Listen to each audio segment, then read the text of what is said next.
नमस्कार मित्रांनो, मागे 2-3 व्हिडिओ टाकले होते मी अद्रक विषयी माहितीचे आणि तुम्ही पाहू शकता मित्रांनो प्लॉट कसा पूर्ण गेनेरी आहे. स्टंप पण पाहू शकता तुम्ही, स्टंपची पण जाडी एकदम जाड आहे आणि फुटव्यांची संख्या एका खांडाला पहा तुम्ही पाहू शकता तुम्ही.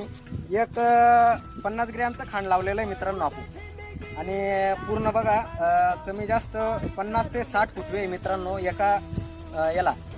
शेती करत असताना योग्य मार्गदर्शन आणि विशेष म्हणजे आल्याचं योग्य मार्गदर्शन जर असलं तर 100% आपला प्लॉट येऊ शकतो मित्रांनो. 100% जास्तीत जास्त आवरेज. त्याच्या मागचं आमचे मित्र विशाल भाऊ कन्नड तालुक्यातील किशोर गावचे मातोश्री कृषी सेवा केंद्र चे संचालक विशाल भाऊ आज त्यांनी आमच्या शेतामध्ये येऊन व्हिजिट दिली. पाहू शकता तुम्ही मित्रांनो प्लॉट. तर त्यांचं मेन्शन मोबाईल